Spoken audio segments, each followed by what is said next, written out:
Welcome to that which is my nightmare, the B58 into the E30.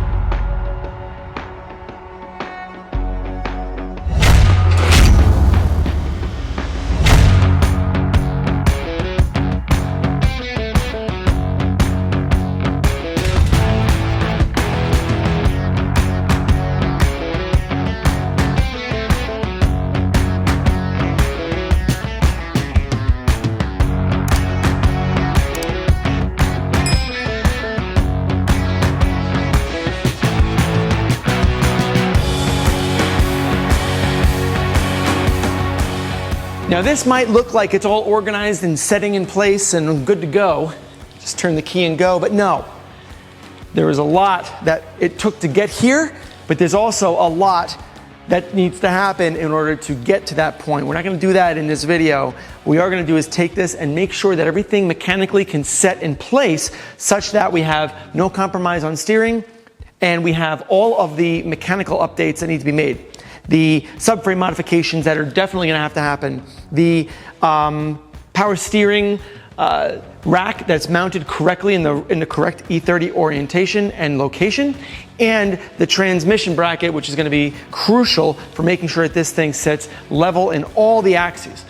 So let's just get right into it and just tell you, hey, this is going to be really hard. This is going to be a challenge for anybody that wants to do this, and there's going to be a lot of modifications that's needed. So if you're not interested in any of that, then stop the video. But for those of you that are interested, keep on watching.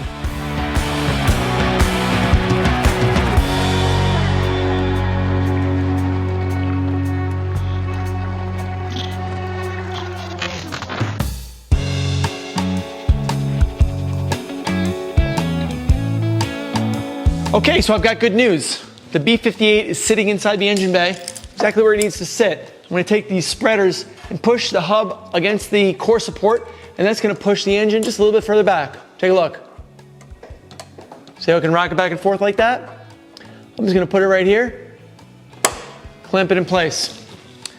Having it pushed back as far as possible against the firewall allows me to see if the steering rack is gonna fit in the factory location. If it is, excellent, I'm in great shape. If it doesn't, then we need to figure out what we're gonna do. Because we have a powered steering rack sitting in here right now. We're gonna have to maybe play with a few things and pull some levers to get it working. Okay, so everything is sitting in place. I've got my spreader that's installed right there, and I've got the rack installed on the further bolt, as you can see here, and I'm doing the same thing I did on the B48 swap, which is rotate the rack until it gets in line, because that position identifies its location in space from a factory consideration.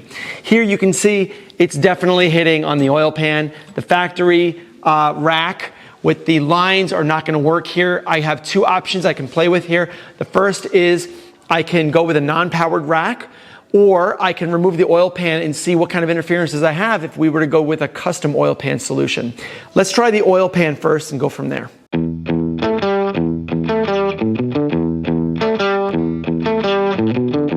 I'm just kidding. I figured I'd just go with the rack instead, because it's just a little easier to throw that right in. Yeah, it looks like the non-powered rack is actually going to fit just fine. It is off by a little bit. As you can see that this output compared to this is definitely way off from there. But that's okay, because we can actually, you know, modify the steering rack here. We can modify the oil pan a little bit in order to get that to fit. I feel pretty confident about that fitting. So that definitely can work. Now I want to try the oil pan removal option. And no, I'm not kidding.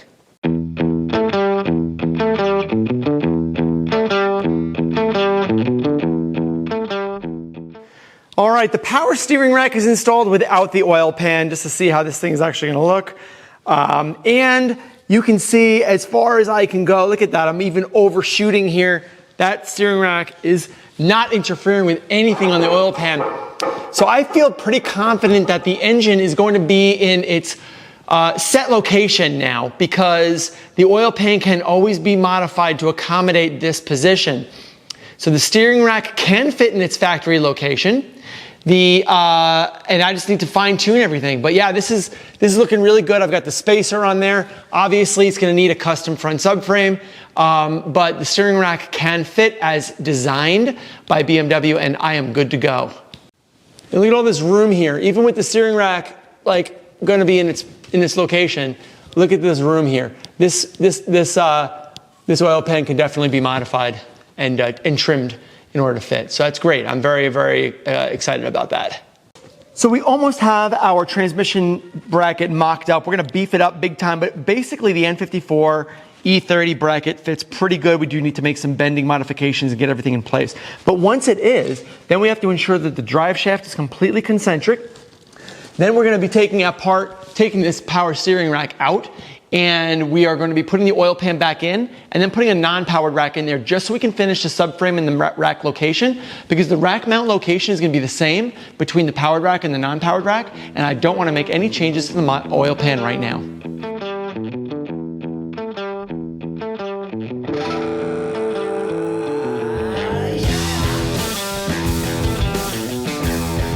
All right, the subframe is done, although I'm not happy about it because it's quite low, and I don't even know if I want this to ever be a product, but it's not intended to be a product.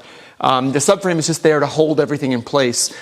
It's up to the customer, to you guys, to figure out how to do a better subframe than what I did here, because you definitely need a new subframe. There's no subframes that are going to be on the market that's going to fix this because the oil pan just hangs too low. Anyway, I got the driver's side and the passenger side completed, and the transmission bracket is done, and now I'm going to bring this down, and for the first time this setup is going to be sitting on its own weight.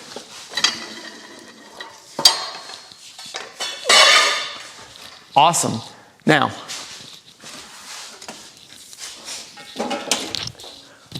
let's bring the car down and remove this up here, and also that'll help the engine settle into where it actually belongs in space. So while we're lowering this, I want to take a minute and explain a little bit about what I'm offering here.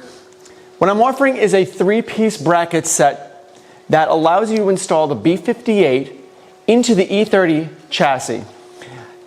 You still need to do a custom front subframe. That is not part of the product offering, and it is mandatory as part of this swap.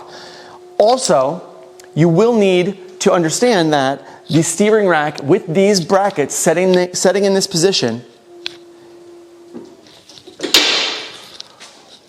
will reflect and maintain the factory E30 steering, which is incredibly important. So there's no moving of the steering rack up, down, left, right, none of that. This setup allows the steering rack to be in the exact same location that it needs to be, that it was from factory.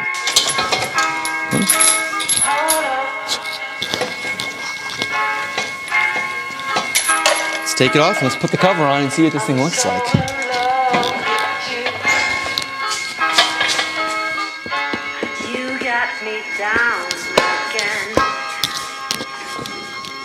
Wow. Cool.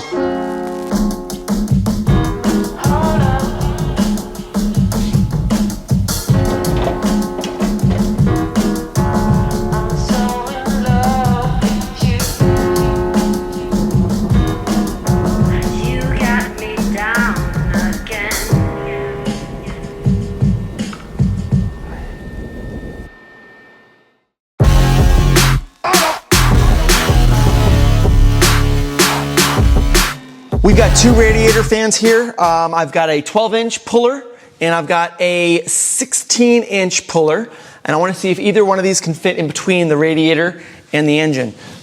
Let's try this one first because it does look a little bit slimmer. Now, the benefit here is that I can actually pull this out, put the fan in, just to see if it'll fit, just proof of concept. Okay, at least it's in, the radiator's in. But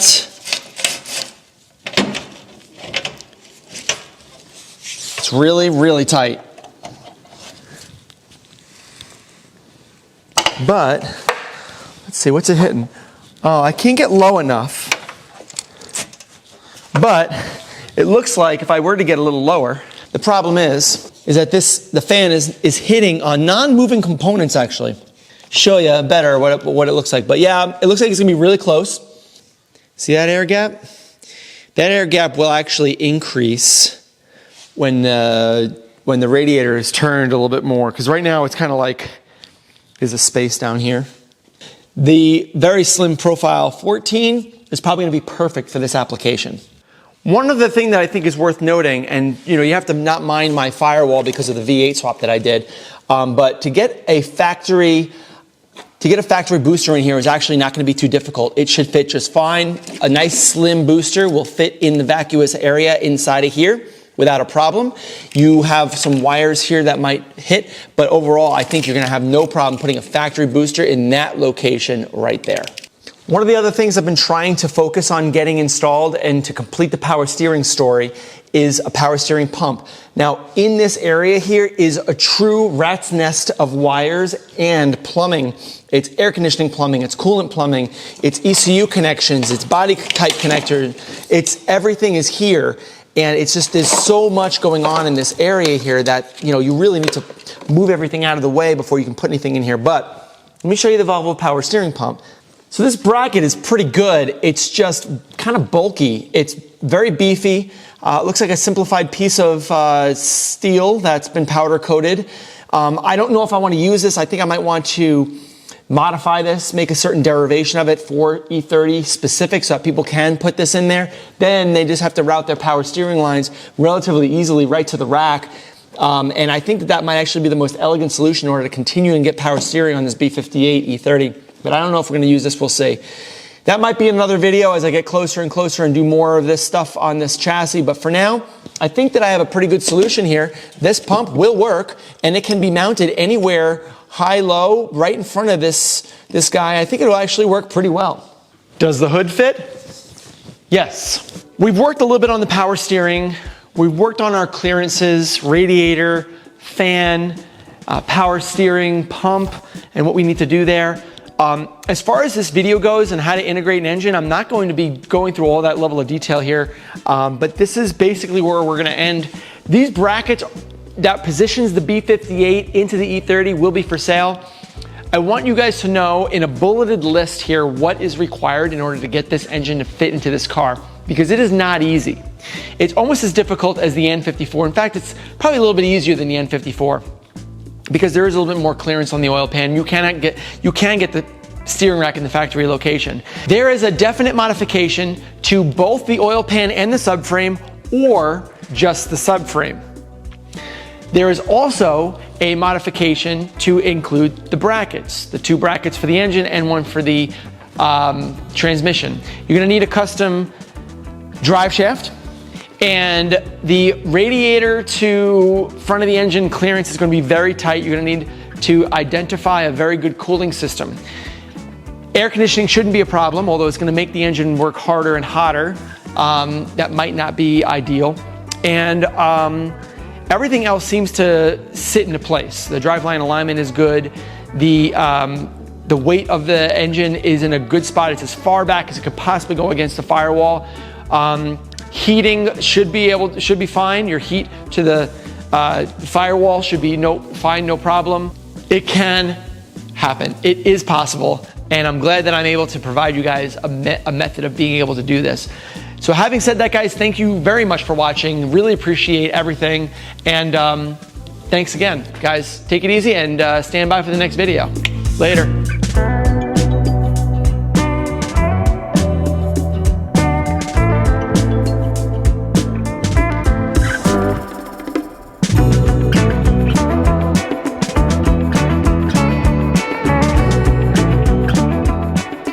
Now, I will say I do not like this front subframe. It is way too low.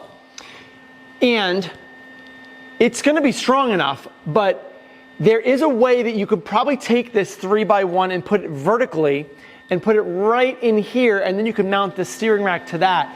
Moving the steering rack is not a compromise I'm willing to make.